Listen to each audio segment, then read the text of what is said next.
Poor husband asks billionaire, "Why is my wife's photo in your mansion?" Then the unbelievable. The silver-framed photograph on the mahogany desk stopped me cold. My delivery package nearly slipped from my fingers as I stared at the image of a teenage girl with unmistakable eyes and the small scar above her left eyebrow. It was my wife, my Maria, sitting prominently displayed in billionaire Victor Ashford's private study. Hey, beautiful people. Welcome to today's incredible story. Where are you watching from? Drop your location in the comments below. If you haven't subscribed yet, what are you waiting for? This story has twists you won't believe. Hit that subscribe button now. Just set it on the side table there, Victor Ashford said as he entered, barely glancing at me. The tech billionaire moved with the casual confidence of a man worth billions, his silver hair perfectly styled, his casual sweater probably costing more than my monthly rent. I placed the rare book collection down with trembling hands, but couldn't tear my eyes from the photograph. Maria had never mentioned knowing anyone wealthy. We'd been married 6 years, and I thought I knew everything about her, from her difficult childhood in foster care to her quiet job as a bookkeeper. Nothing in our modest Queens apartment life suggested any connection to this mansion on Long Island's Gold Coast. Is there a problem? Victor's tone carried an edge of impatience. That photo, I heard myself say, pointing to the silver frame. The woman in it. Where did you get it? Victor's expression shifted subtly. Something flickered across his face, surprise, perhaps recognition. That's personal, he said coldly. Why do you ask? Because that's my wife.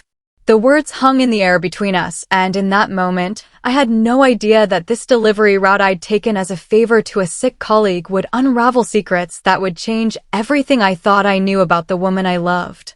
Victor stared at me for a long moment, his face unreadable. Then he moved to his desk, picked up the frame, and studied it as if seeing it for the first time in years. Your wife, he repeated slowly.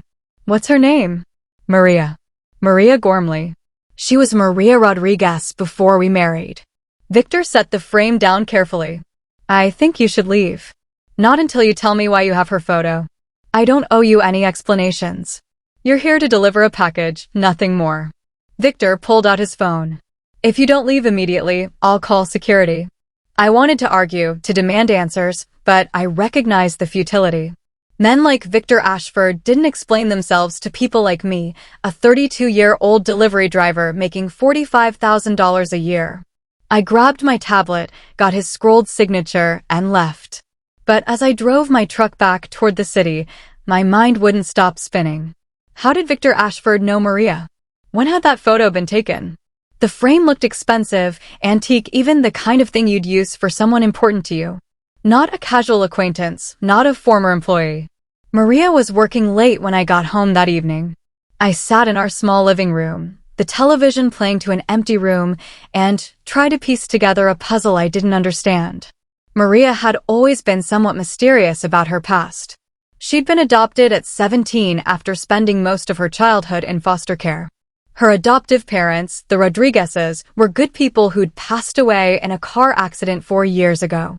Maria rarely talked about her time before the adoption. She'd always said it was too painful, too complicated. I'd respected that. Everyone had parts of their past they didn't want to examine too closely. But now that silence felt different. Suspicious. When Maria finally came home around 9 p.m., I was still sitting in the same spot, my delivery uniform still on.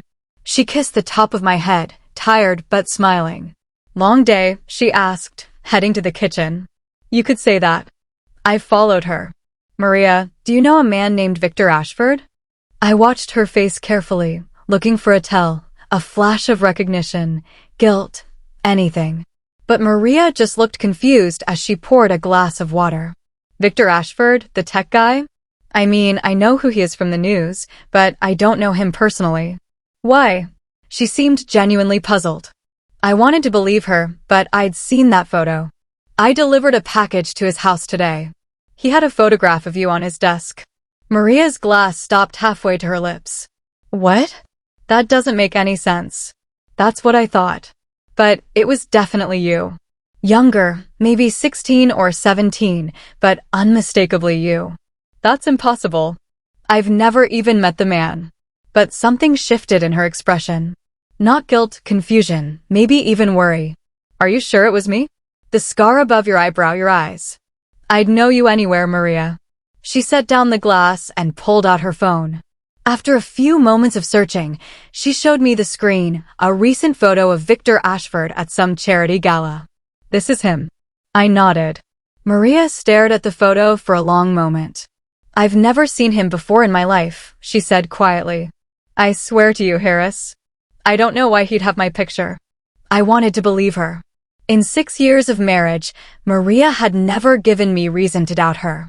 But the evidence was right there, unexplained and unsettling. Over the next week, I couldn't let it go. I started paying attention to things I'd previously overlooked. Maria's phone habits. Her schedule. The occasional expensive item that appeared in our apartment. A designer handbag she'd claimed was a gift from a work colleague. A necklace she said she'd found at a thrift store. I'd never questioned these things before. Now they felt like red flags. I hated myself for the suspicion. Hated the way I caught myself checking her phone when she was in the shower, scrolling through messages I had no right to read. But I found nothing incriminating, just normal conversations with coworkers and friends. Nothing about Victor Ashford, nothing secret or hidden. Then on a Saturday in early December, everything changed again. I was grabbing coffee from our usual spot, a small cafe 3 blocks from our apartment, when I saw them.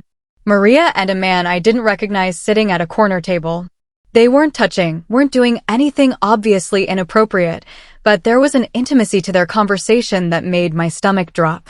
The man was well-dressed, expensive suit, polished shoes. He slid a manila envelope across the table to Maria. I ducked behind a newspaper rack, my heart pounding. I watched as Maria opened the envelope, pulled out what looked like documents, and read through them. Her hand went to her mouth. She looked shocked, maybe even scared.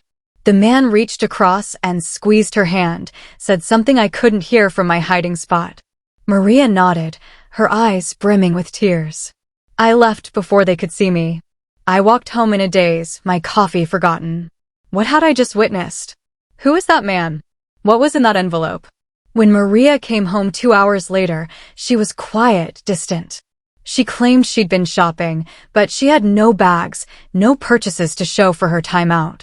Everything okay? I asked, trying to sound casual. Yeah, fine. Just tired. But she wouldn't meet my eyes. That night, I lay awake long after Maria had fallen asleep. The pieces didn't fit together, but they formed a picture I didn't want to see.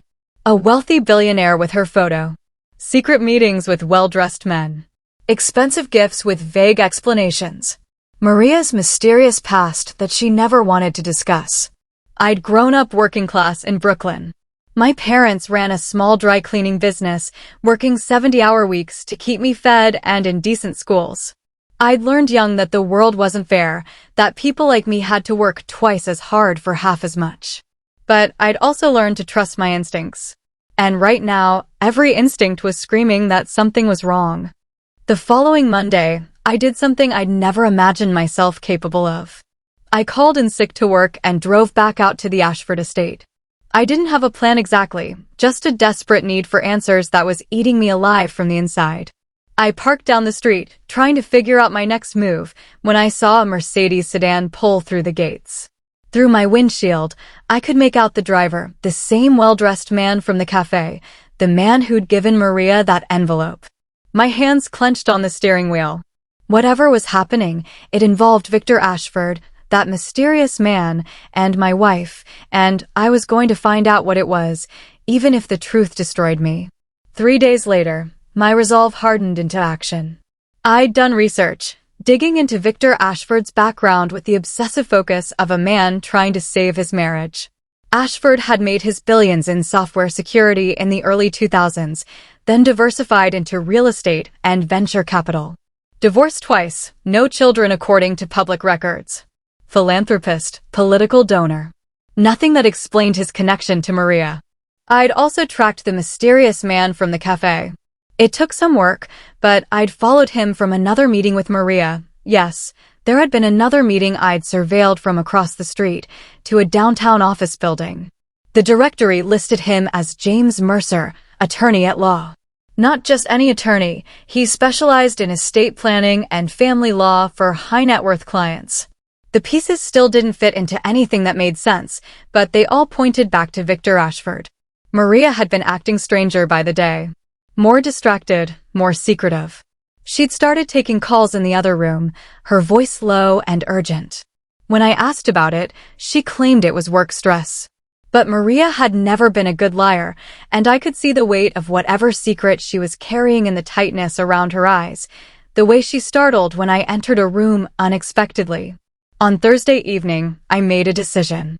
I found Victor Ashford's private office address, not the mansion, but his business headquarters in Manhattan.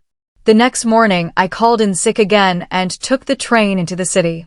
The building was one of those glass towers in Midtown, all steel and modern art in the lobby. I felt out of place in my regular jeans and jacket, surrounded by people in $1,000 suits. But I made it past security with a lie about having a delivery, then found my way to the 42nd floor where Ashford Capital Management occupied half the level. The receptionist, a polished woman in her 30s, smiled professionally.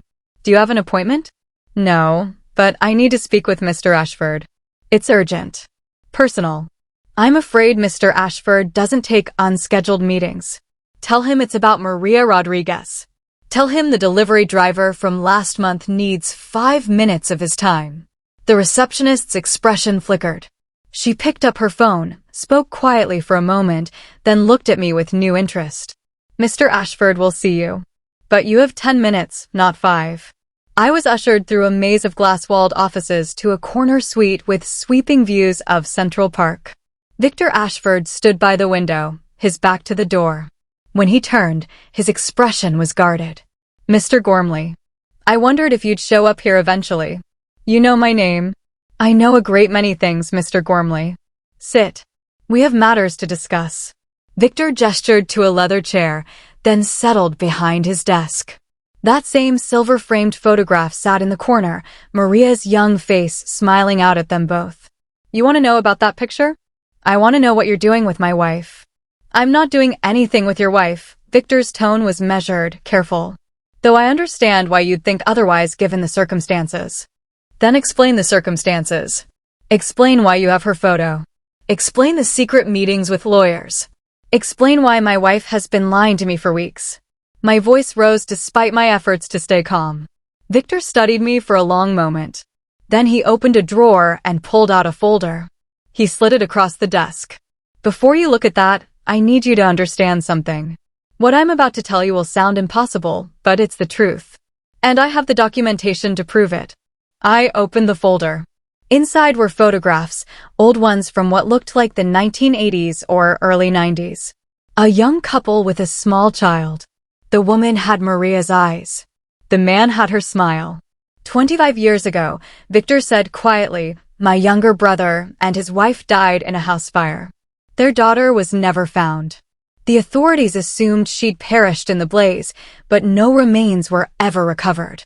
The case went cold. I looked up sharply. "What are you saying?" "I'm saying that 2 months ago, I hired a private investigator to take one more look at that cold case. 25 years is a long time, but new forensic techniques, new databases. I wanted closure.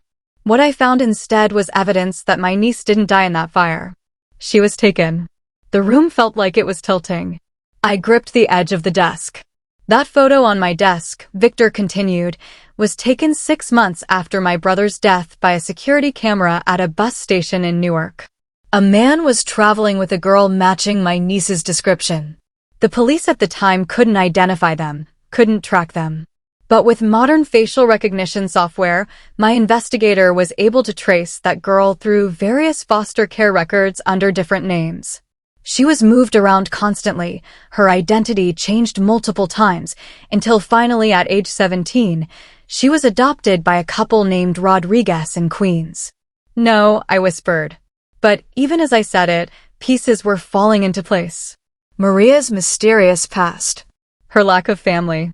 The way she'd always said her early childhood was too painful to remember. "I had DNA analysis done," Victor said gently. "From Maria's medical records. Nothing invasive or illegal. Just samples from routine blood work that medical labs keep on file. The match is conclusive. Maria Rodriguez, your wife, is Sarah Ashford, my brother's daughter. My niece. I couldn't breathe. Does she know? Not yet. I wanted to be absolutely certain before approaching her. I wanted to understand her life, make sure that revealing this information wouldn't cause more harm than good. Victor's expression softened. I've been having her followed, Mr. Gormley. Not to spy, but to protect her and to understand who she'd become. That's why I know about you, about your marriage, about the life you've built together. The lawyer I managed. James Mercer is preparing the documentation for when I finally tell her. There's a substantial trust fund, money her father left behind, money that's been growing for 25 years. There are properties, investments. None of that matters compared to the truth she deserves to know about her identity. My mind was reeling. Maria wasn't having an affair. She wasn't betraying me. She was caught in the middle of something she didn't even know about yet. A past that had been stolen from her, a family she'd never known she had. Why didn't you just tell her? I asked. Because telling someone their entire childhood was a lie. That they were kidnapped and had their identity erased. That they have an uncle they never knew existed. That's not a conversation you rush into. I needed to be sure. I needed to be prepared to support her through whatever came next. Victor's voice carried genuine pain.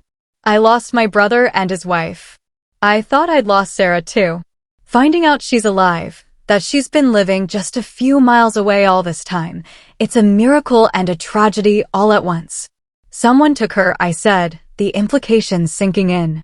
Someone deliberately separated her from her family. Yes, and I intend to find out who and why. Victor's expression hardened. But first, Maria needs to know the truth, and I think that conversation needs to happen with you there.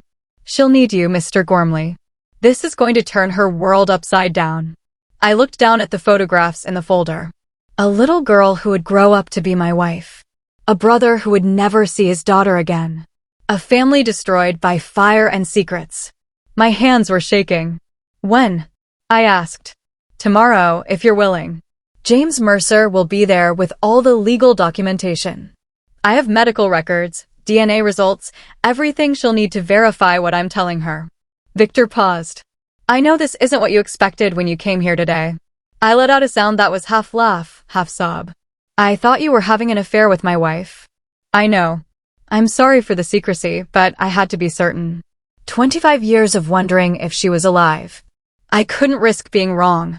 Victor stood, moved to the window. Your wife is my family, Mr. Gormley. The only family I have left. I'm not trying to take her from you or disrupt your life. I just want the chance to know her, to give her back the truth that was stolen from her. I didn't know what to say. The anger and suspicion that had been eating me alive for weeks suddenly had nowhere to go.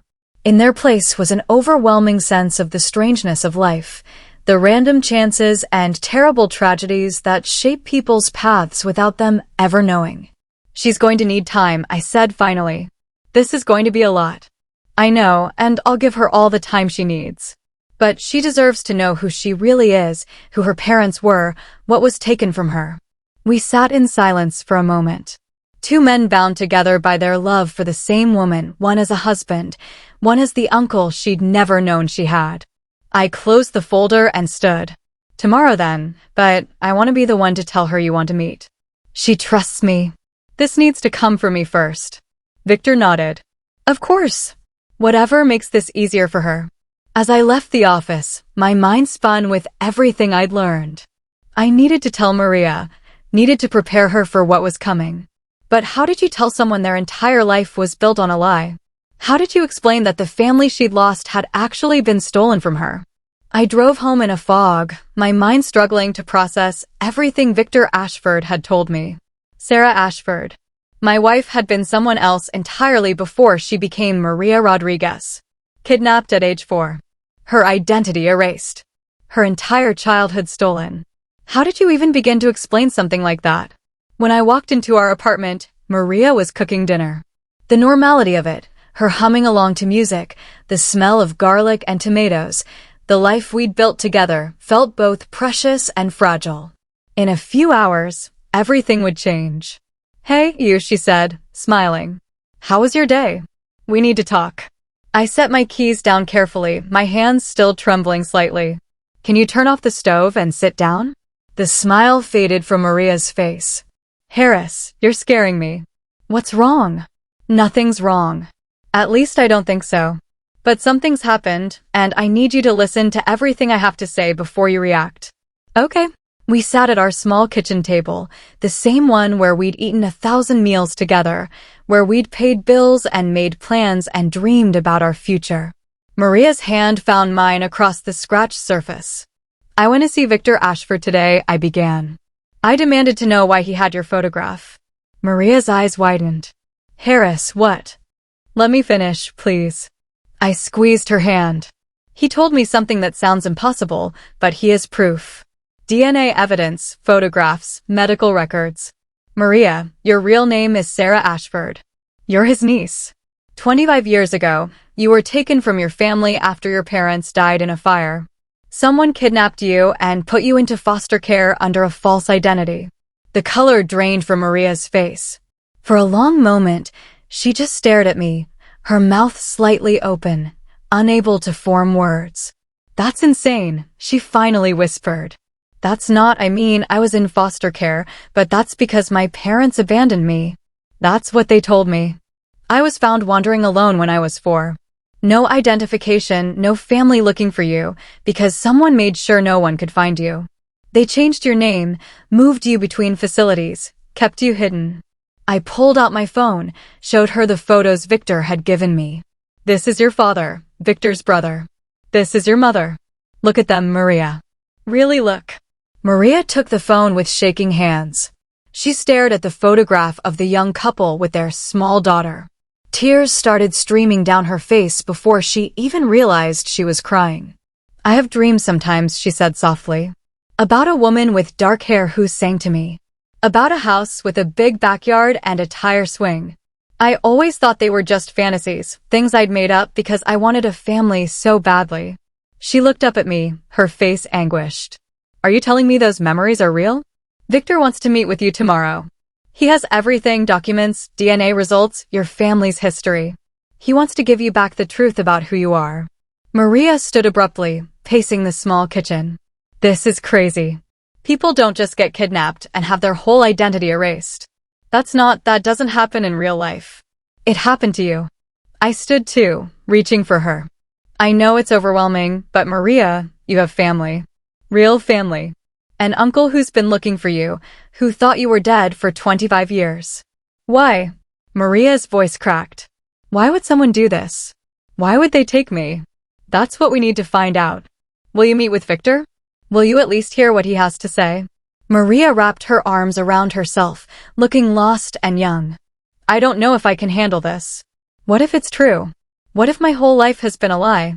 I pulled her into my arms, feeling her shake against me. Then we deal with it together, the same way we deal with everything. But you deserve to know the truth, Maria. You deserve to know who you really are.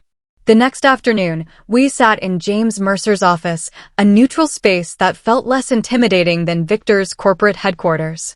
The attorney was professional but kind, laying out documents on the conference table with careful precision. Victor sat across from us, his expression a mix of hope and nervousness that made him seem more human than the commanding billionaire I'd first encountered. Ms. Rodriguez, or Ms. Ashford, if you prefer, I want to start by saying how sorry I am, Victor began. Sorry for your loss. Sorry for the years you spent alone. Sorry for approaching this in a way that may have seemed secretive or frightening. Maria's hand found mine under the table, gripping tight. Just tell me what you know. For the next hour, Victor laid it all out. His brother Daniel and sister-in-law Catherine had died on March 15, 1999, when their house in Westchester burned down. Their daughter Sarah, age 4, was presumed dead. But no body was ever found, and the fire investigation had been oddly incomplete. I was living in California at the time, building my company, Victor explained, his voice heavy with old regret. I flew back for the funeral, tried to get answers, but the case went cold within months. I blame myself for not being there, for not pushing harder. James Mercer slid a DNA report across the table. This confirms with 99.9% certainty that you share approximately 25% of your DNA with Mr. Ashford, consistent with an avuncular relationship. You are Sarah Ashford. Maria stared at the document, her hands trembling. Who took me? Where have they been all this time? That's what I've spent the last 2 months trying to find out, Victor said. And 3 days ago, my investigator finally found the answer. It's not pleasant. He pulled out another file, this one thicker. Your parents' fire wasn't an accident. Daniel worked as a financial analyst for a private equity firm called Blackstone Ventures. In early 1999, he discovered that the firm's founder, Richard Voss, was running a massive Ponzi scheme. Millions of dollars stolen from investors, most of them retirees who trusted Voss with their life savings. I felt Maria tense beside me. My father knew about it? He was going to expose it. He compiled evidence, contacted the SEC, was planning to testify. But before he could, the fire happened. Victor's jaw tightened. Richard Voss's brother-in-law was a fire inspector. The investigation was deliberately botched. And Richard's sister, a woman named Margaret Foster, worked for the state's Child Protective Services. The implications hit me like a physical blow. They took her to keep her as leverage? That's my investigator's theory. With Sarah alive somewhere, Daniel's evidence might have seemed less credible. Grief-stricken brother making accusations, unable to even protect his own family. And if Daniel had left any additional documentation, any insurance policy, they'd need Sarah alive to access it. Victor looked at Maria with profound sadness. You weren't killed because you were more valuable alive. A ghost that could be controlled if needed. But they never needed me, Maria whispered. Because my father died before he could expose them. Yes. So you were simply discarded into the foster system under a false name. Moved around every year or two to keep you invisible. Margaret Foster had the connections to make it all work, to bury your real identity so deep that no one would ever find it. Maria stood abruptly and walked to the window, her back to all of us. I could see her shoulders shaking. When she finally spoke, her voice was barely audible. I remember being scared. Being in a car with a woman who said my parents were gone, that I needed to be quiet and good or bad things would happen. I remember foster homes, different names, people telling me to forget who I was before. She turned, tears streaming down her face. I thought I was going crazy. I thought those memories were nightmares. They were real, Victor said gently. All of it was real, and I'm so sorry I didn't find you sooner. Where are they now? Maria's voice turned hard. Richard Voss and Margaret Foster. Where are the people who did this to me? James Mercer cleared his throat. That's complicated. Richard Voss's Ponzi scheme was eventually exposed in 2004 after the statute of limitations on the arson and kidnapping had passed in some jurisdictions. He served 8 years in federal prison for securities fraud, but was released in 2012. He's been living quietly in Connecticut ever since. Margaret Foster retired from child services in 2008. She's in her 70s now, living in Florida. They got away with it, Maria said flatly. They murdered my parents, kidnapped me, ruined my life, and they got away with it. Not necessarily, Victor said. New evidence, new testimony, new charges can still be filed. Murder has no statute of limitations, and now we have you. Proof that you survived, proof of what they did. I watched my wife's face transform. The shock and grief were still there, but underneath was something harder, something determined. I want them to pay, Maria said quietly. I want everyone to know what they did. Over the next 2 weeks, Maria threw herself into piecing together her stolen past. Victor opened his home to her, sharing photo albums and videos of her parents. She watched herself as a toddler, heard her father's laugh, saw her mother's smile. Each discovery was both a gift and a wound, glimpses of a life that had been ripped away. I watched her change. The woman I'd known, sweet, gentle Maria, who worked quietly as a bookkeeper and rarely made waves, was discovering a core of steel she'd never known she possessed. This was Sarah Ashford, daughter of a man who tried to do the right thing, even when it cost him everything. Victor had offered her access to the trust fund, nearly $8 million accumulated over 25 years. Maria had looked at the number and felt nothing. Money couldn't buy back her childhood or bring back her parents, but it could fund something else. Justice. I want to hire investigators, she told Victor and me one evening in late December. We sat in Victor's study, the same room where I had first seen her photograph. I want to find every piece of evidence that connects Voss and Foster to what happened. I want it airtight. The family attorney already has people looking into it, Victor said. But Maria, you need to prepare yourself for the possibility that we can't prove everything. It's been 25 years. Evidence degrades. Witnesses die. Memories fade. Then we find what we can and we make it count. Maria's voice was steady. These people took everything from me. They don't get to just live out their retirement in peace. I had never been prouder of her or more worried. Maria, this is going to be hard. Going up against people like that, reliving everything. I know, but I need to do this, Harris. I need them to know that Sarah Ashford didn't disappear. That they failed to erase me. She took my hand. I need you to understand why this matters. I do understand. And I'm with you. Whatever you need. What we needed, it turned out, was a small miracle, and we got it from an unexpected source. In mid-January, Victor's head investigator, a former FBI agent named Patricia Cole, requested an urgent meeting. She arrived at the apartment with a laptop and an expression I couldn't quite read. I found someone, Patricia said without preamble. Someone who worked for Richard Voss in 1999. His name is Dennis Hartley, and he's dying. Stage 4 pancreatic cancer. Maybe 3 months left. He's decided he wants to clear his conscience before he goes. Maria leaned forward. He knows something? He knows everything. He was Voss's right-hand man. Helped him run the Ponzi scheme. He was there the night they planned the fire. Patricia opened her laptop, turned it so we could see. He's willing to give a formal deposition. He'll testify to everything: the scheme, the murder, the kidnapping. He says he's lived with the guilt for 25 years, and he wants to make it right before he dies. I felt Maria's hand tighten in mine. Why no? Why come forward after all this time? He has grandchildren. Says he can't die knowing they might someday learn what he did and think he was a monster. He wants to do one decent thing before the end. Patricia's expression softened. I know it's not much of a redemption arc, but his testimony could be the key to everything. Within days, Dennis Hartley gave a videotaped deposition that laid out the entire conspiracy. He described how Richard Voss had panicked when Daniel Ashford discovered the fraud. How they'd planned to make it look like an accident. How Margaret Foster, Voss's sister, had suggested taking the child instead of killing her, leverage, insurance, a way to muddy the waters if Daniel had left behind evidence.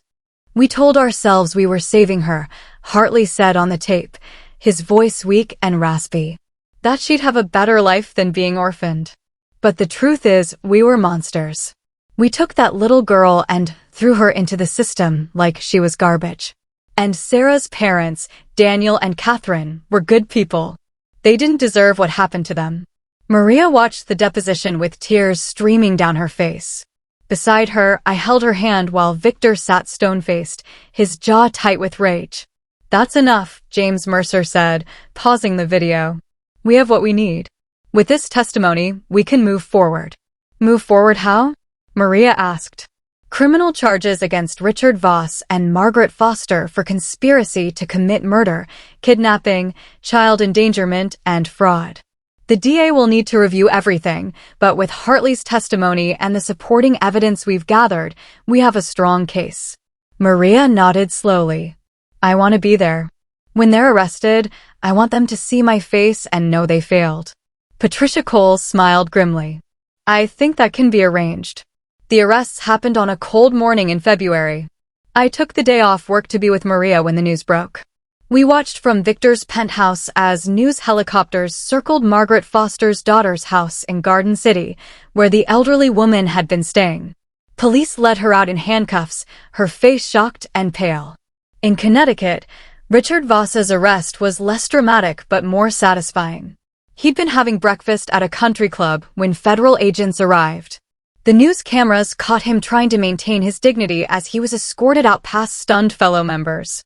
Former financial executive and CPS worker arrested in cold case murder and kidnapping, the headline read. By evening, every major news outlet was covering the story. The case had everything: murder, conspiracy, a child stolen and lost for decades, and finally, justice. Maria watched it all with an expression I couldn't quite read, not satisfaction exactly, more like exhaustion mixed with grim determination. It's not over, she said quietly. The trial will take months, maybe years. They'll fight it. They'll try to discredit Hartley's testimony, claim the evidence is too old. Argue technicalities. Let them fight, Victor said. He joined us at the penthouse, the three of us bound together by blood and purpose. We have the truth on our side. And we have something they took away 25 years ago. We have Sarah Ashford, alive and ready to face them. That night, Maria couldn't sleep. We lay in bed in our small Queens apartment. We'd refused to move, despite Victor's offers of better accommodations. This place was ours, a life we built with our own hands. Do you ever wonder who I would have been? Maria asked in the darkness. If none of this had happened? If I'd grown up as Sarah Ashford with parents who loved me and an uncle who would have spoiled me and a normal, stable childhood. I pulled her closer. I think about it. But I also know that person wouldn't be the woman I fell in love with. You are who you are because of everything you survived. And you're incredible. I'm angry, Maria admitted. I'm so angry all the time now. Angry at what they took. Angry at the years I spent thinking I was nobody. That I didn't matter. Angry that my parents died for trying to do the right thing. That's okay. You're allowed to be angry. But I don't want anger to be all I have. I don't want this to consume me. She turned to face me in the dark. Promise me something, Harris. Promise me that no matter what happens with the trial, no matter how this ends, we don't let it destroy who we are. We don't let them take anything else from us. I promise, I said, and meant it. The preliminary hearings began in March. Maria testified, her voice steady as she described her fragmented memories of being taken. The years of confusion in foster care. The identity that had been stolen. She looked directly at Richard Voss and Margaret Foster as she spoke, refusing to let them look away. Dennis Hartley appeared via video link from a hospice facility, his testimony damning and detailed. The defense attorneys tried to discredit him, convicted felon, dying man trying to ease his conscience. No physical evidence to support his claims. But Patricia Cole had been thorough. She'd found the fire inspector's falsified report, traced the money that had changed hands, documented Margaret Foster's unusual involvement in Sarah's case. Piece by piece, the conspiracy was laid bare. In April, Dennis Hartley died, but his deposition remained, a ghost testifying from beyond the grave about sins that could no longer be hidden. The trial was set for June, and Maria Ashford, she'd started using her birth name, though I still called her Maria in private, prepared to face the people who'd destroyed her family and finally, after 25 years, demand they answer for what they'd done. But as spring turned to summer, none of us realized that the trial would reveal one more secret. One final piece of the puzzle that would change everything we thought we knew about that night in 1999. And the real reason Sarah Ashford had been taken. The complete truth was still waiting to be uncovered. And when it finally came to light, it would be stranger and more heartbreaking than any of us had imagined. The trial of Richard Voss and Margaret Foster began on the first Monday in June.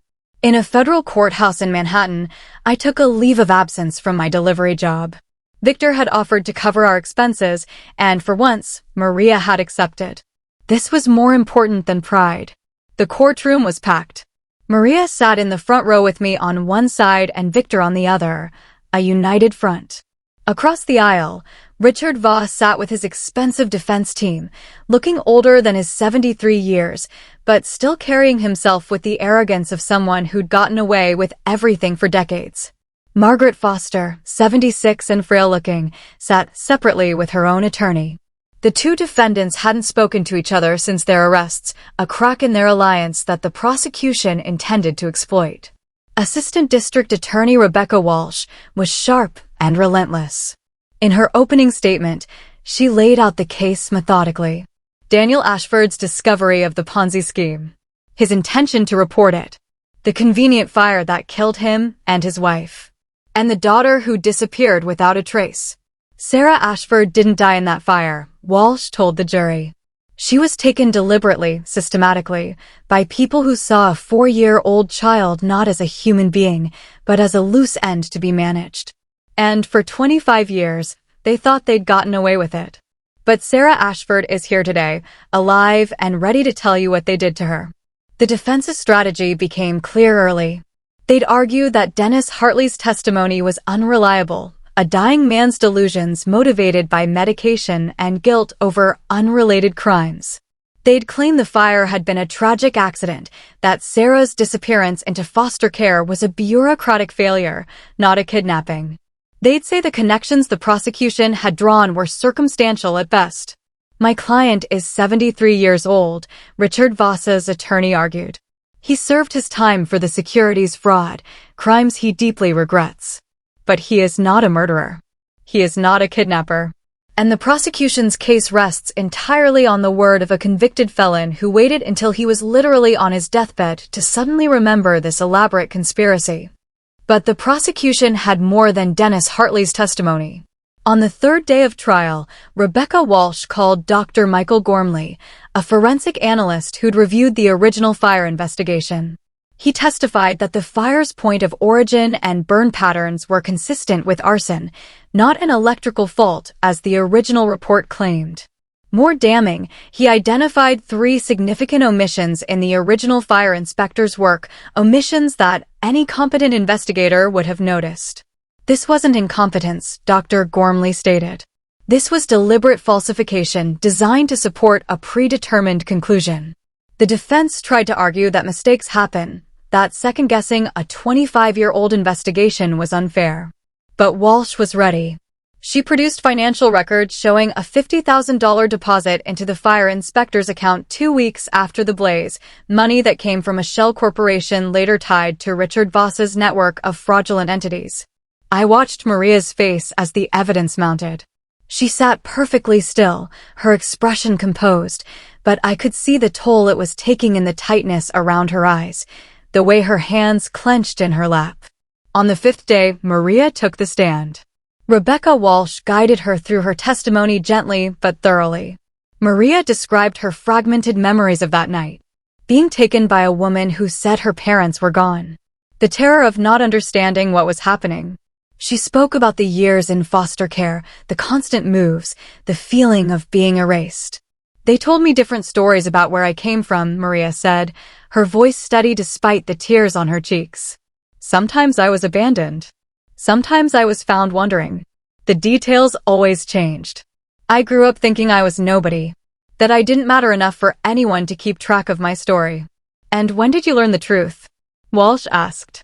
4 months ago. When my husband discovered my photograph in my uncle's home. When I learned that I wasn't nobody. I was Sarah Ashford, and I had parents who loved me and an uncle who never stopped looking for me. I learned that I mattered.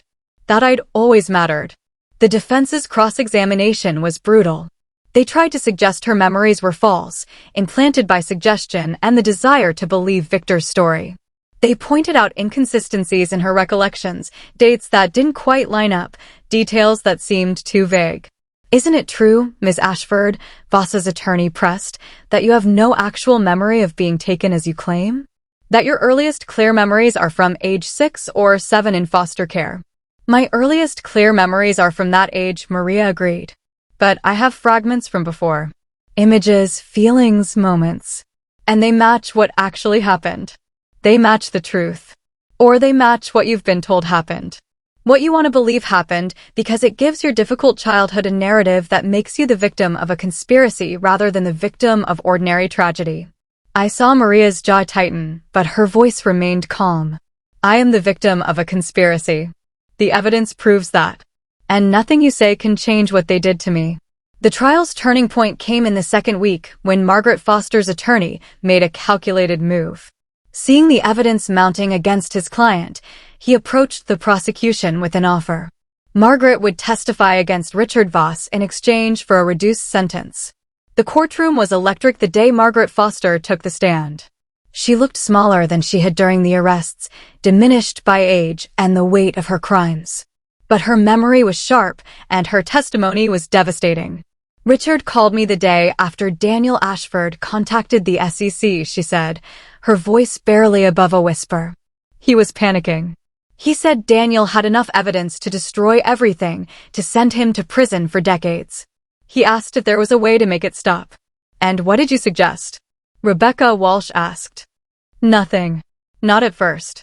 But then Richard's brother-in-law, the fire inspector, he suggested making it look like an accident. And Margaret's voice broke.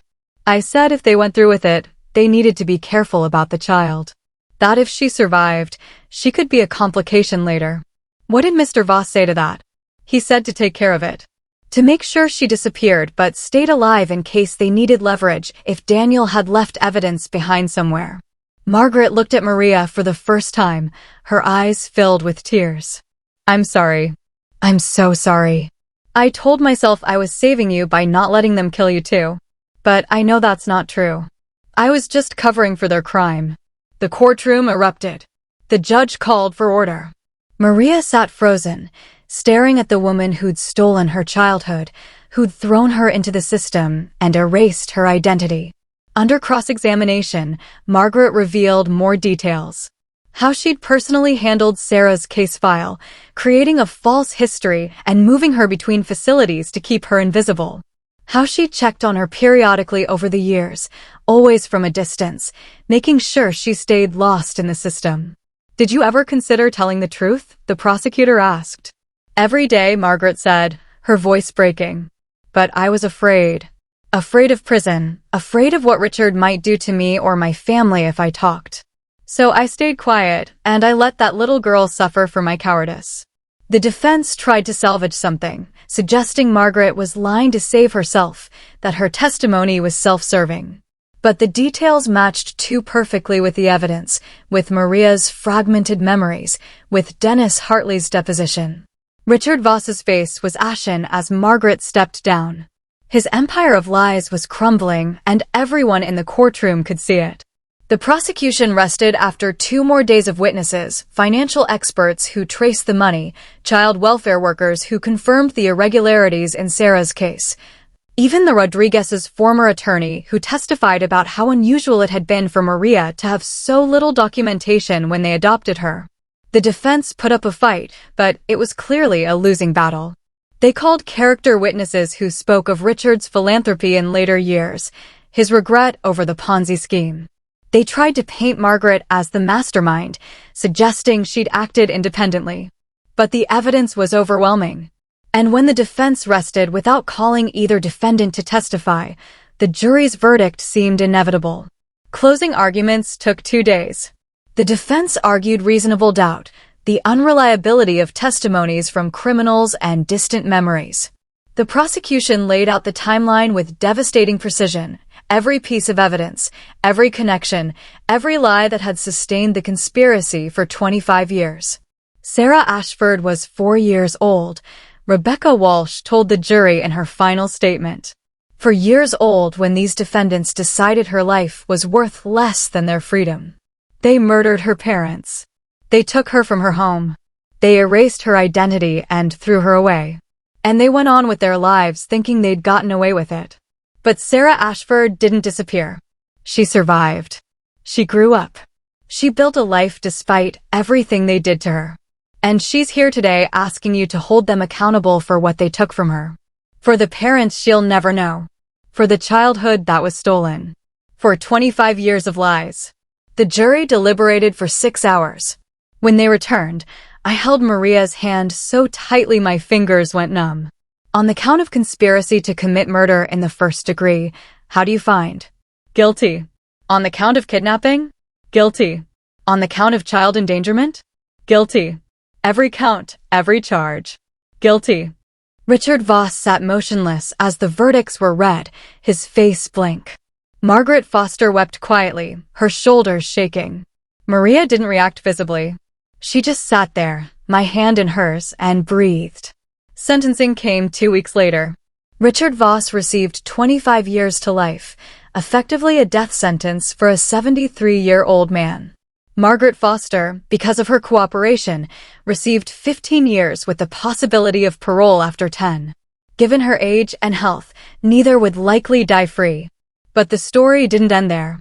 After the sentencing, Victor's investigator, Patricia Cole, requested one final meeting. We gathered in Victor's study, the same place where I had first learned the truth about Maria's identity. "There's something we missed," Patricia said, opening her laptop. "Something that didn't come up in the trial because it wasn't directly relevant to the criminal case. But I think you need to know." She pulled up a photograph, an old picture of Daniel Ashford with another man, both young, both in business suits. Daniel kept a safety deposit box that we only found last week. Inside was documentation of the Ponzi scheme, evidence he'd planned to give to the SEC. But there was also this. She handed Maria a letter, yellowed with age, but carefully preserved. Maria's hands shook as she unfolded it. "My dearest Sarah," she read aloud, her voice breaking. "If you're reading this, it means something has happened to your mother and me. It means I wasn't able to protect you the way I should have. But know this, you are loved beyond measure. You are strong, brilliant, and kind. Everything your mother and I dreamed you would be. I've discovered things at work that I cannot ignore. Bad people doing bad things that will hurt many innocent families. I have to stop it, even if it puts us in danger. Your Uncle Victor will take care of you if anything happens to us. He loves you as much as we do. Never forget who you are, Sarah. You are an Ashford. You come from a line of people who stand up for what's right, even when it's hard. Even when it costs us everything. I hope you never have to read this, but if you do, know that your mother and I will always be with you. Proud of everything you become. All my love forever, Dad." Maria clutched the letter to her chest, sobbing. Victor moved to her side, his own eyes wet. I wrapped my arms around her, holding her as 25 years of grief finally poured out. "He knew," Maria whispered. "He knew what might happen, and he did the right thing anyway. He was brave," Victor said quietly, "just like his daughter."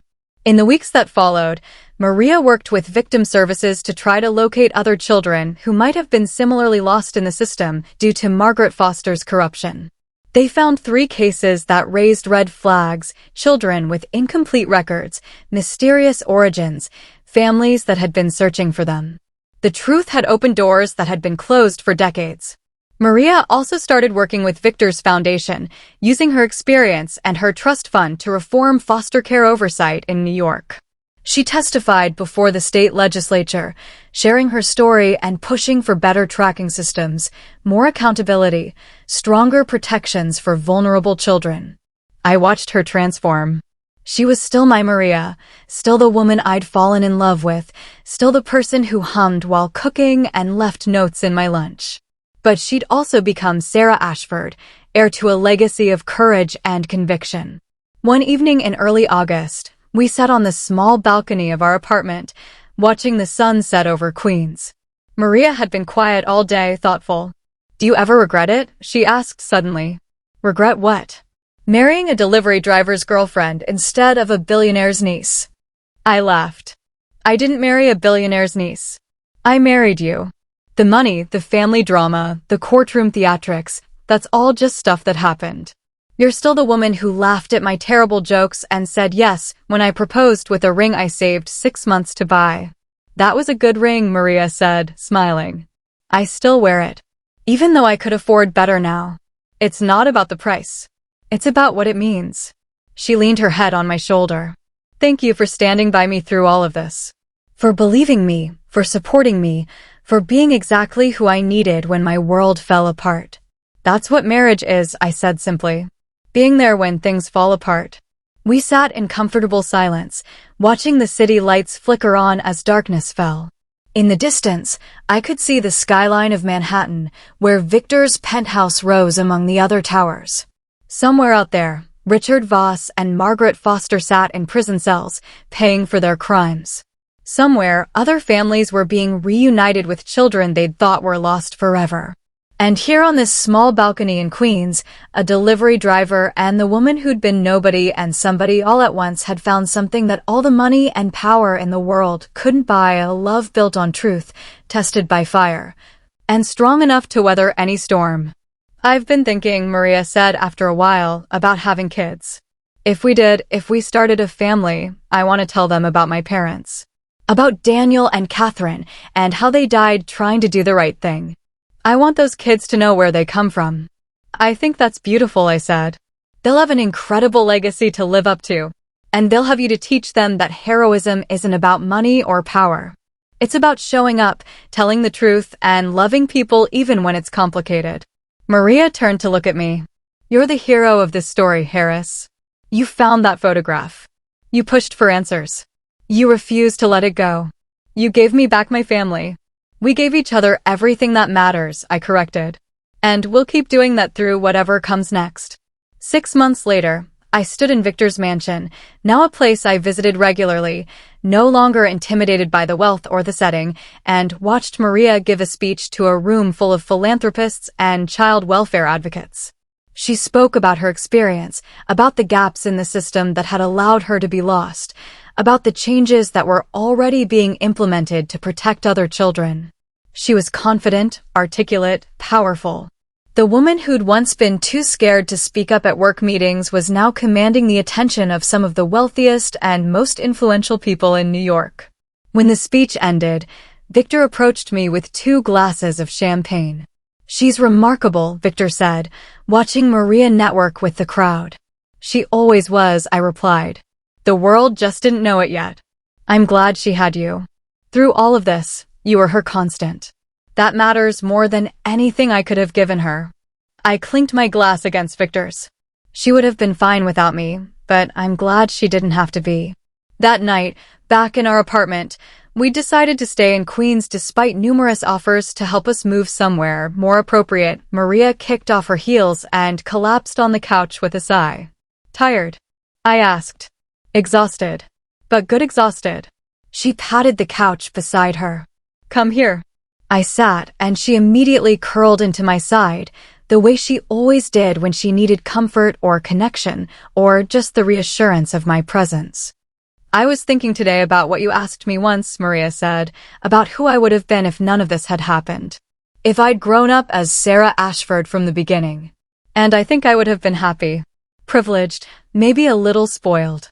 She smiled. But I wouldn't have been as strong. I wouldn't have learned to survive, to rebuild, to find value in myself without any external validation. I wouldn't have met you. You might have met someone better, I teased. There is no one better.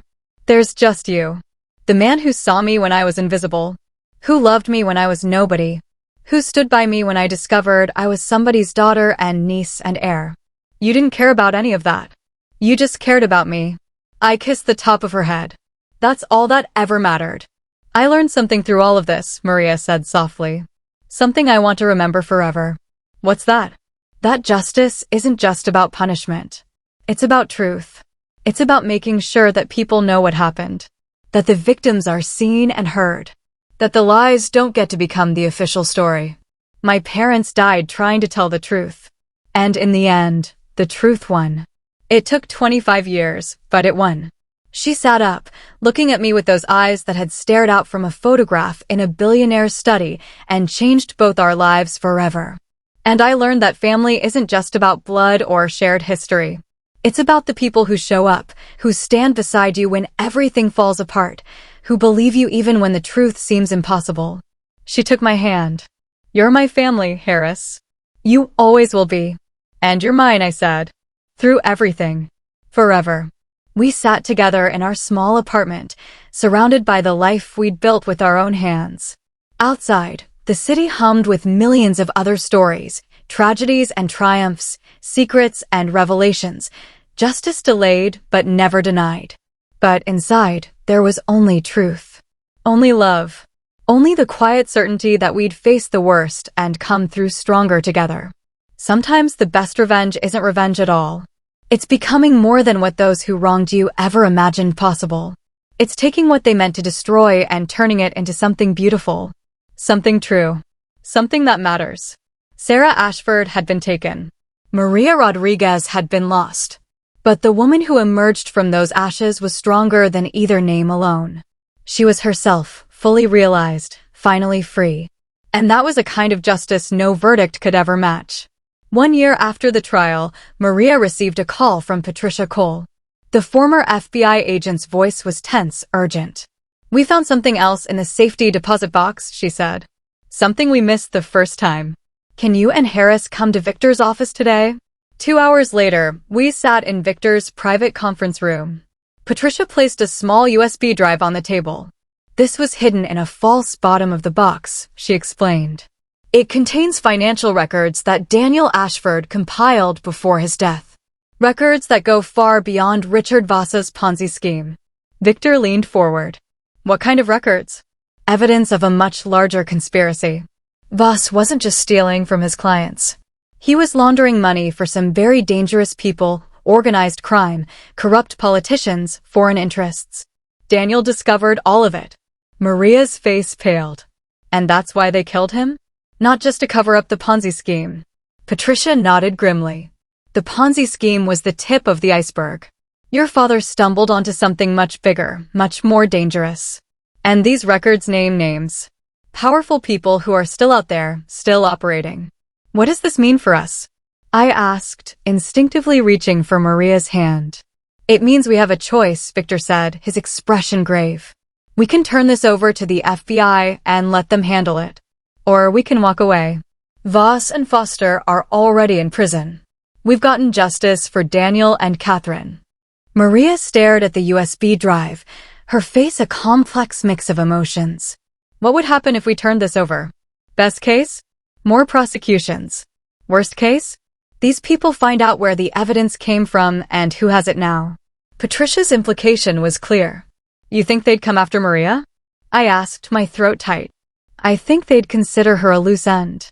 Just like they did 25 years ago." The room fell silent. After everything we'd been through, after finally finding peace and building a new life, we were facing another threat. Another decision that could upend everything. "What would my father do?" Maria asked quietly, looking at Victor. Victor's eyes softened. "You know what he would do. It's in his letter. It's in your DNA. Ashfords stand up for what's right, even when it costs them everything." Maria nodded slowly, then looked at me. "Harris." I knew what she was asking. Was I willing to risk our hard-won peace? Our safety? Our future? For a principle, for justice, for people we'd never met, for a fight that wasn't technically ours anymore? "Whatever you decide," I said, squeezing her hand. "I'm with you. Always." Maria took a deep breath and turned to Patricia. "We'll do it. But we do it smart this time. No one else gets hurt because of this information." Patricia outlined a plan. The evidence would be copied and distributed to multiple law enforcement agencies simultaneously, along with major news outlets. The source would remain anonymous. Maria and I would temporarily relocate, a vacation, that would keep us away from New York during the initial fallout. "And what about after?" I asked. "If these people are as dangerous as you say, they won't just give up." "That's where I come in," Victor said. "I have resources, connections. I can make sure you're protected. Both of you." 2 weeks later, Maria and I watched from a private villa in the south of France as the news broke worldwide. "Massive financial conspiracy exposed," the headlines declared. Dozens of high-profile arrests. The evidence Daniel Ashford had gathered a quarter-century earlier was finally doing what he'd intended, exposing corruption, bringing criminals to justice, protecting innocent people from being victimized. Victor called daily with updates. The investigation was expanding. More arrests were being made.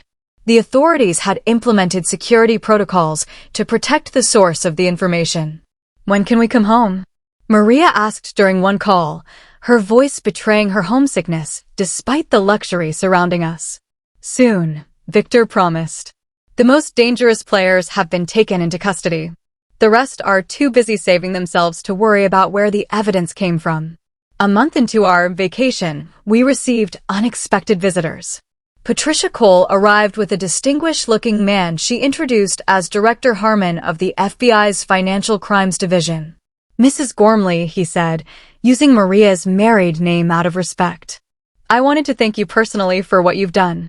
The evidence your father preserved has helped us dismantle one of the most extensive financial criminal networks we've ever encountered." "My father did the work," Maria said modestly. He's the one who deserves the credit. And he's getting it, Director Harmon assured her. The Justice Department is posthumously recognizing Daniel Ashford's contribution to this case. But you and your husband took considerable risk to bring this evidence forward. That courage deserves acknowledgement too. He handed Maria an official-looking envelope. Inside was a letter of commendation from the Attorney General of the United States, along with something else, a small medal in a velvet box. This belonged to your father, Director Harmon explained. He received it for his service as a financial consultant to the Treasury Department early in his career. We found it in the government archives and thought you should have it. Maria's hands trembled as she held the medal. Another piece of her father returned to her.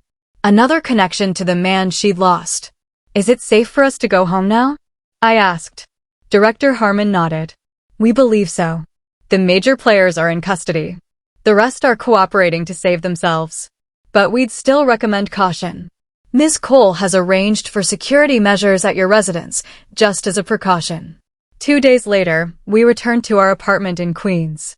It felt strange after the luxury of the French villa, but it was home, our home, and that meant everything.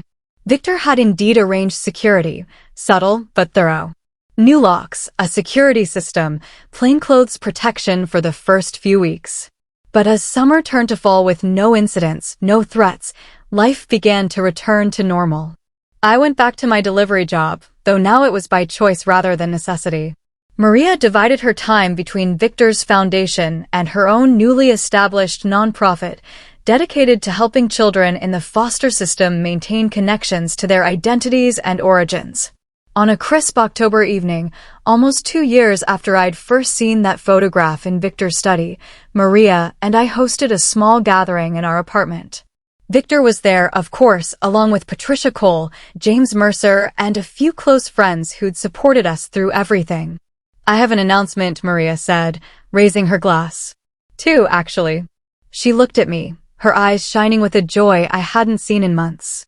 First, the Sarah Ashford Foundation has just received approval for our pilot program.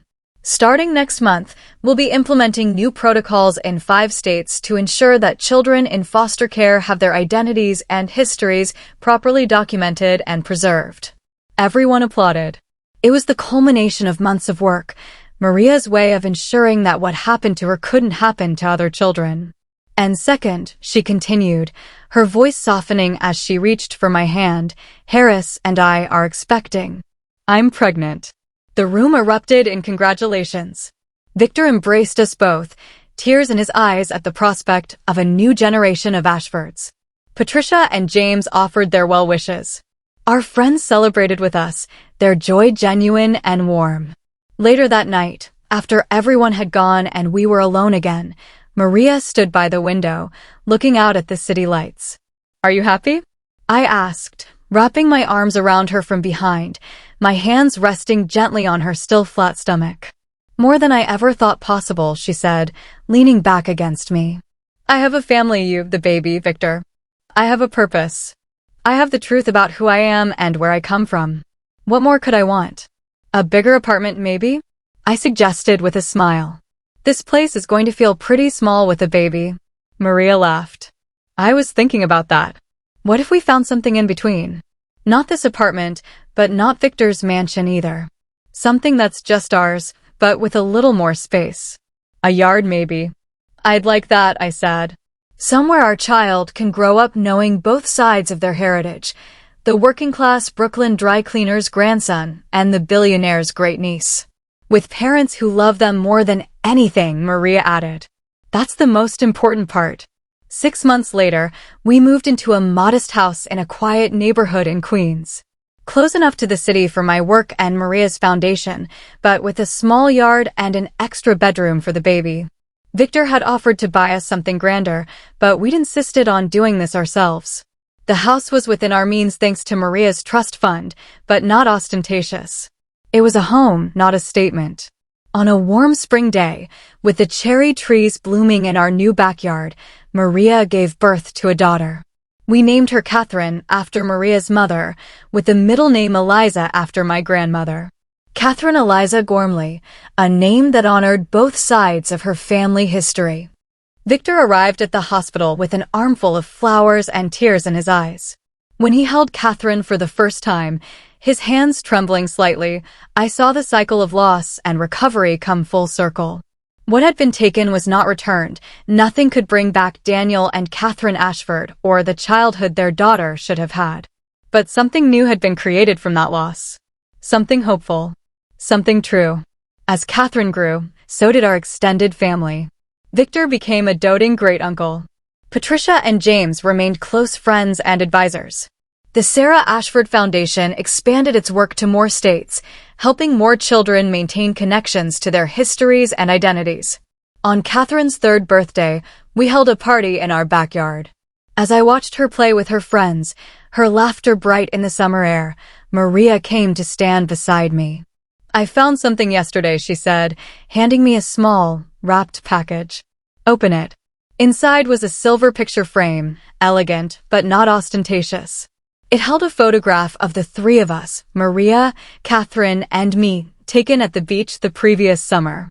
"I thought we could put it on the mantel," Maria said, "next to the one of my parents." I recognized the frame immediately. It was the same design as the one that had sat on Victor Ashford's desk that fateful day. The one that had started our journey. "It's perfect," I said, my throat tight with emotion.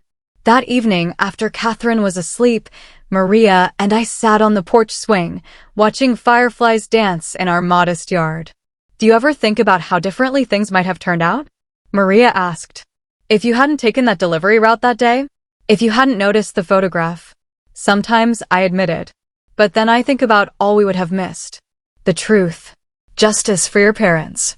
The foundation. Victor. Even with all the pain and fear and uncertainty, I wouldn't change a thing." Maria rested her head on my shoulder. "Neither would I. It's strange to think that the worst thing that ever happened to me, being taken, having my identity erased, eventually led to the best things in my life. Finding out who I really am. Meeting you. Having Catherine. Life is like that sometimes," I said. "The worst moments can lead to the best if you're brave enough to keep going." "Like my father," Maria said softly. "Standing up for what's right, even when it's hard." "Exactly like your father," I agreed. "And exactly like you." We sat in comfortable silence, listening to the night sounds of our neighborhood. Not the exclusive enclave where Victor lived, not the struggling area where I'd grown up, but somewhere in between. A place of our own choosing, where our daughter could grow up knowing both sides of her heritage and the remarkable story of how her family came to be.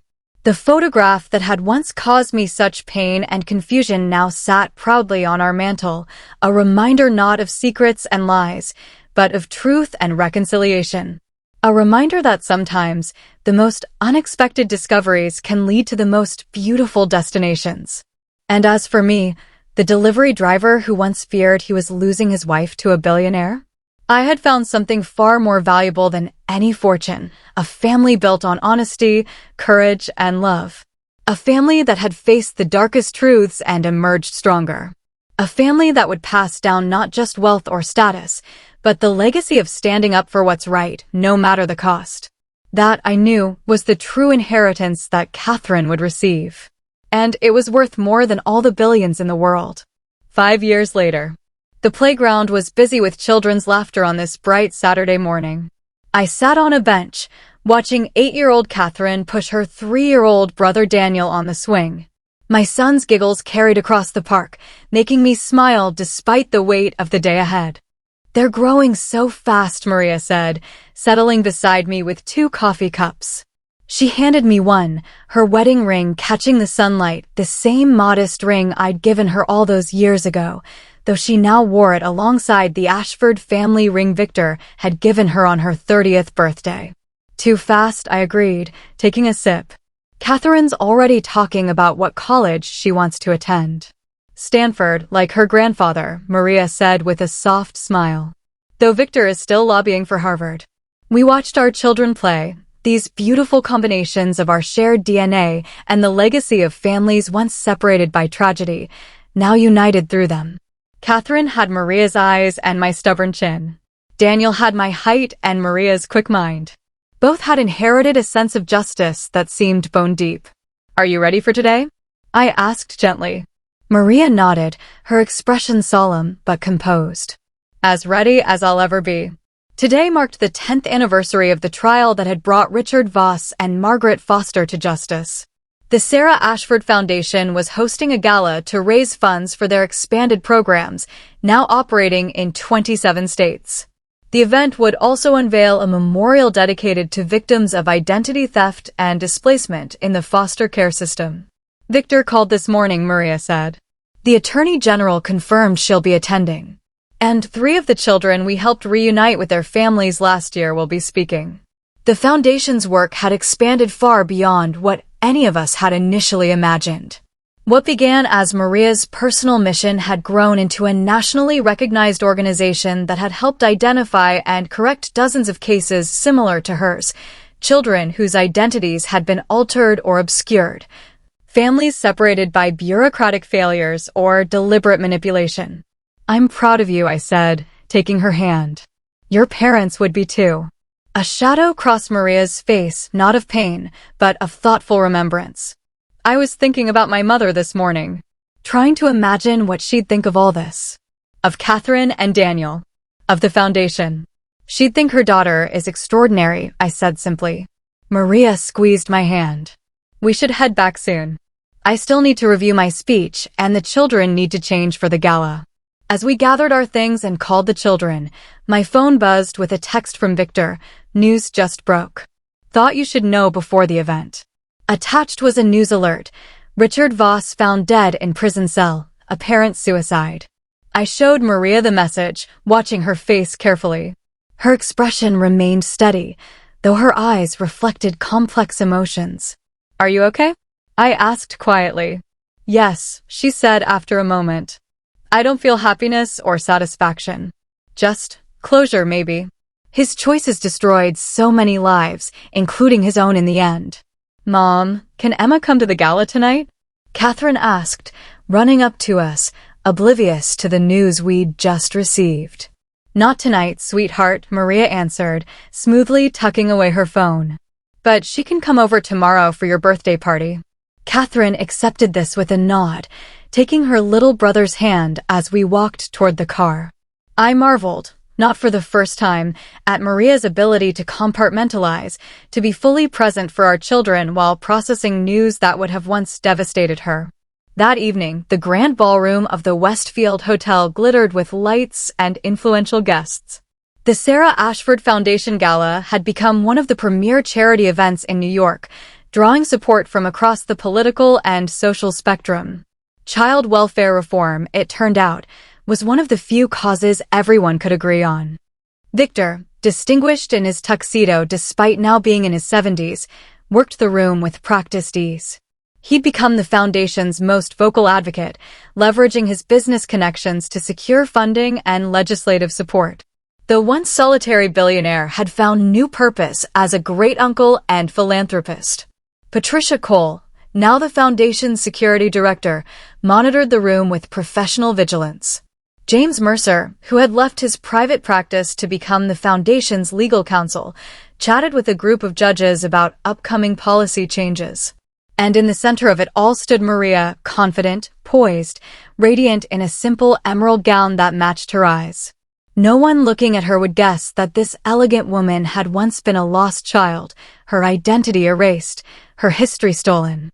No one would imagine that the founder of this prestigious foundation had once been a quiet bookkeeper in Queens, married to a delivery driver.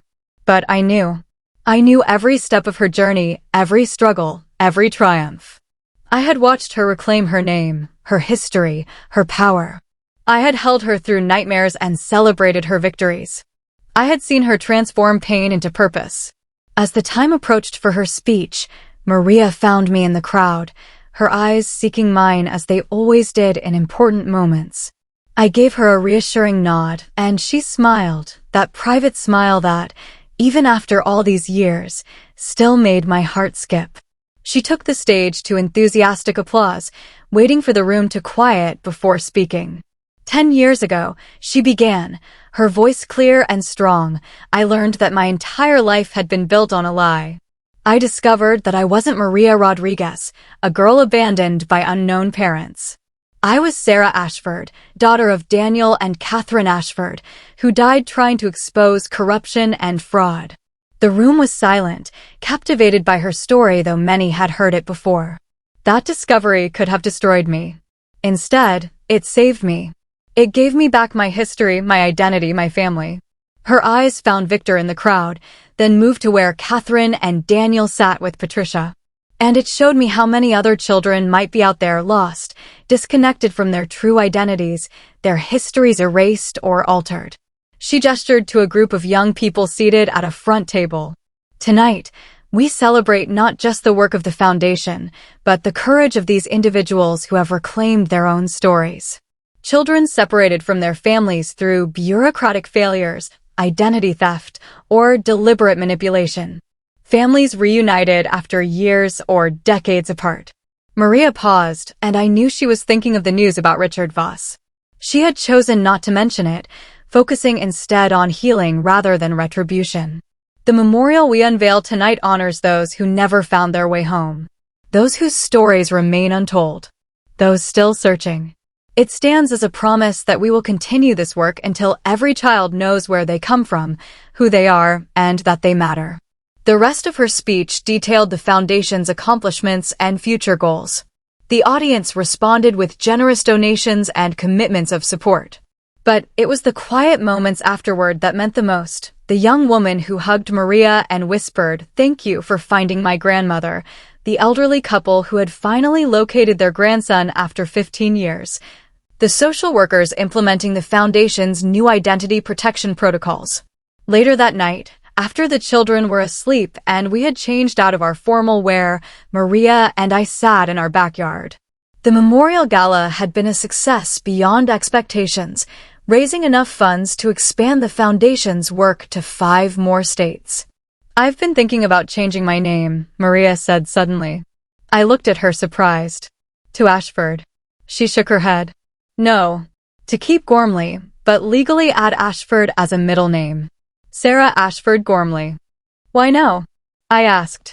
For years, she had used Sarah Ashford professionally, but remained Maria Gormley legally. "Because I'm finally ready to be both," she said simply. "I'm Sarah Ashford, daughter of Daniel and Catherine, niece of Victor. But I'm also Maria, the woman who survived foster care, who built a life from nothing, who married you. Both are real. Both are me." I understood then what this meant. Not a rejection of either identity, but an integration. A wholeness that acknowledged all parts of her journey. "I think that's perfect," I said. Maria leaned against me, her head on my shoulder as we looked up at the stars.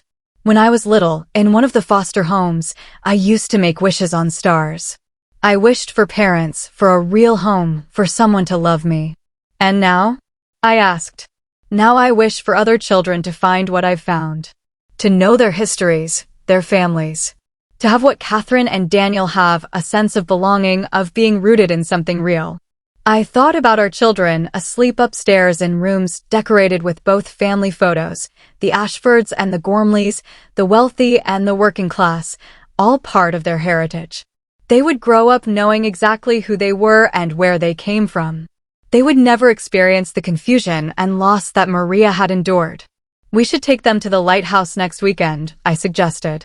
Victor's summer home on the coast had become a favorite family retreat. Catherine's been asking to learn to sail, and Daniel loves the tide pools. "I'd like that," Maria said. Victor mentioned he found some old home movies he wants to show me.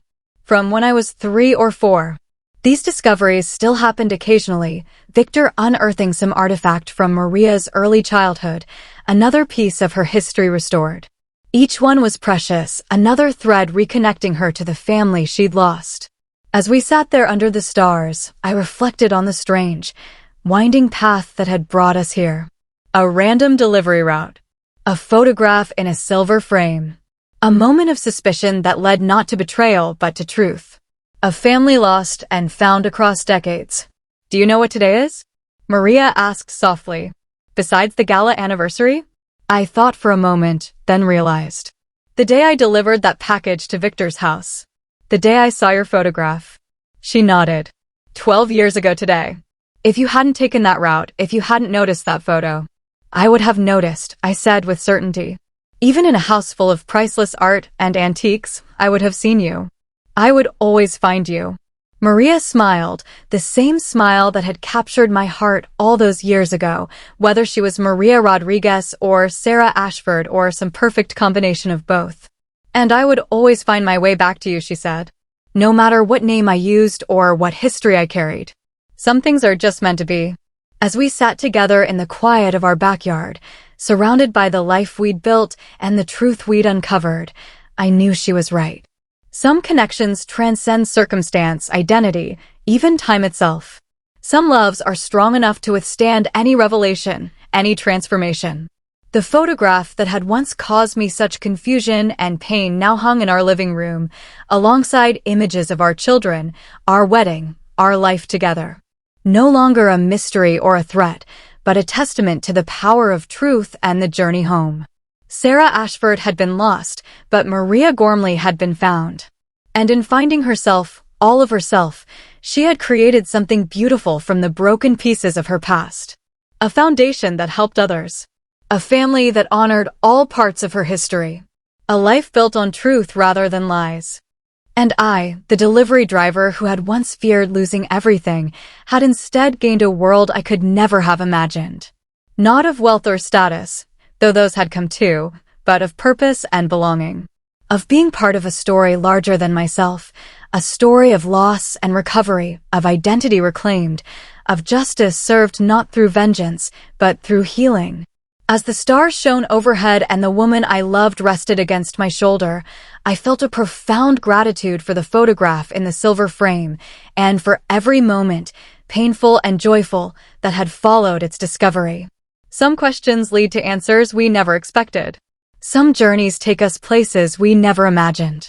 And sometimes, the most extraordinary revelations come from the most ordinary beginnings, like a delivery driver noticing a familiar face in a billionaire's mansion and finding the courage to ask why.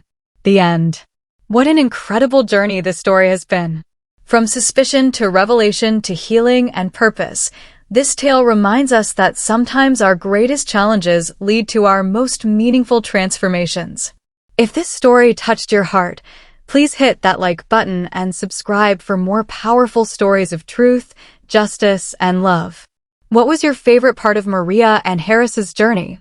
Let me know in the comments below.